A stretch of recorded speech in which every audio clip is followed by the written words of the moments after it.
That's right. We don't submit to terror.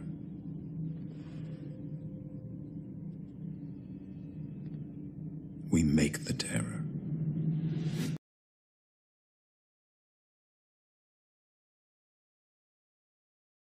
But it's not hard to imagine a government hiding, hoarding alien technology for 70 years at the expense of human life and the future of the planet. Driven not only by corporate greed, but a darker objective. The takeover of America. And then the world itself, by any means necessary, however violent, or cruel, or efficient. By severe drought, brought on by weather wars, conducted secretly using aerial contaminants and high-altitude electromagnetic waves, in a state of perpetual war, to create problem, reaction, solution scenarios to distract, enrage, and enslave American citizens at home, with tools like the Patriot Act and the National Defense Authorization Act, which abridge the Constitution in the name of national security.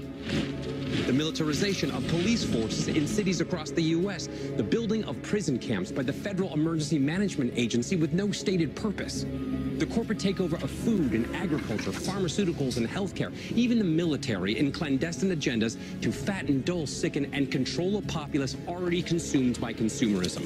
And I encourage you all to go shopping more. A government that taps your phone, collects your data, and monitors your whereabouts with impunity. A government preparing to use that data against you when it strikes. And the final takeover begins. The takeover of America.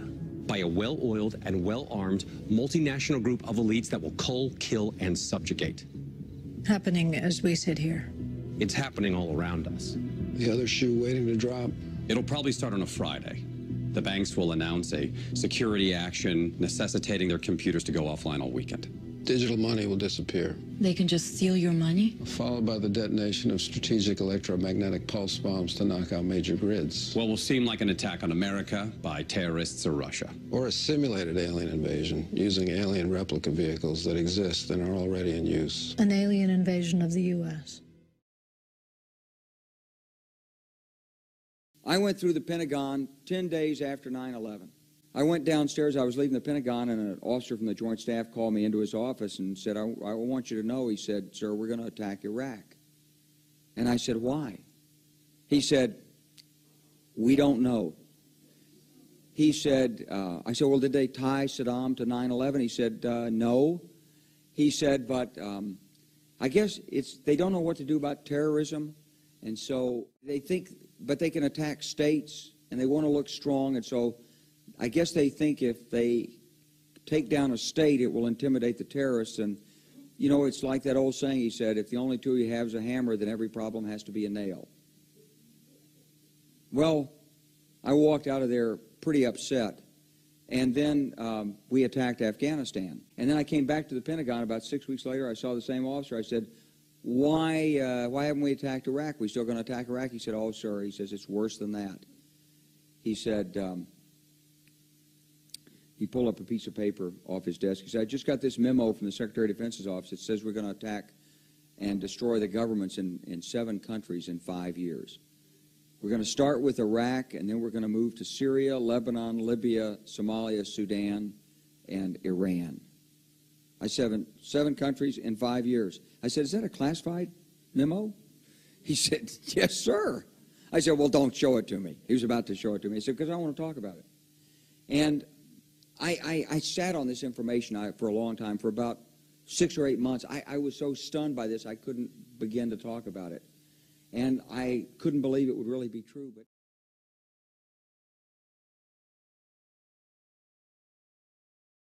there has to be 2 things. There has to be a motive. If you don't have a motive, a reason for doing this, then you need to be highly suspect. You need to also look at who are the witnesses. The witnesses in this case are all terrorists, and all of them know either they tricked the Trump administration into changing its position, or they are going to lose the war. You mentioned briefly the white helmets, the videos from Idlib now circulating online, and quite a lot of people have commented on the fact that these aid workers, however you want to refer to the medical workers, don't seem to be wearing any kind of protective equipment for dealing with what we're told were hazardous materials. I just wondered what your take is on that. Well, we know that if you touch a droplet of sarin gas, that immediately you lose your bowel movements, you begin having trouble breathing. These people obviously are not concerned about that. They are masters at staging deceptive operations. They've done it before, and they will do it whenever it will benefit their cause. Again, what would be the motive of Syria attacking a group of women and children? What's the purpose? I defy any of the mainstream media to give me a reason why President Assad would launch a sarin gas attack against the terrorists whom he's defeating everywhere on the battlefield. You want motive. I particularly want facts, regardless of how it turns out. We need facts, evidence. Nikki Haley's showing people photographs. Why is she doing that instead of giving us proof, evidence? There must be there must be testimonials, if nothing else, from survivors. Well, you know, this is to cause people to react emotionally. You need to react rationally. I've been involved in many criminal trials. I will tell you, I could show you tons of terrible photographs. What does that mean? It means something bad happened. The question is not whether something bad happened. The question is who did it and why. No one can give me a reason why Syria would use poison gas. I defy anyone in the media to give me one good, sound reason why Syria would do this.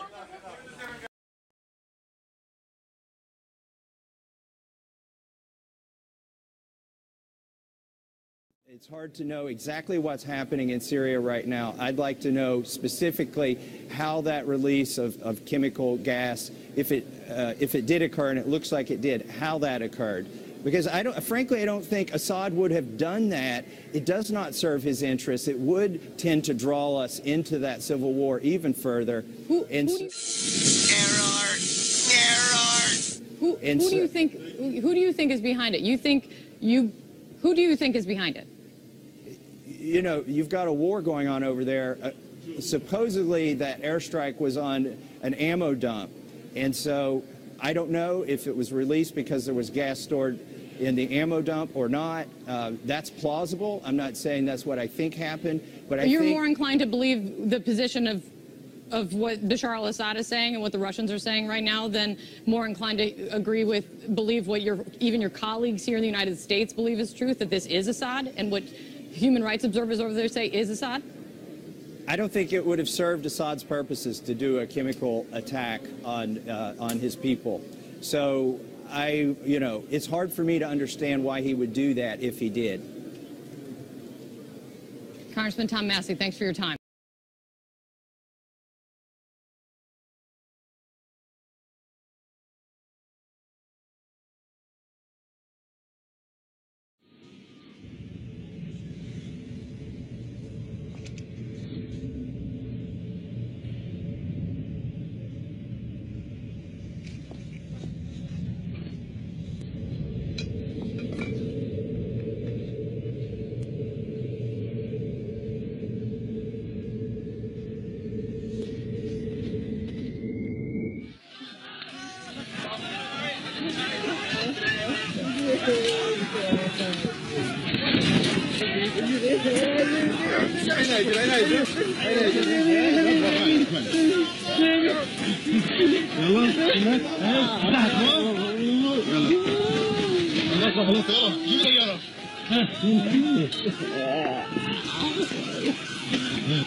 يلا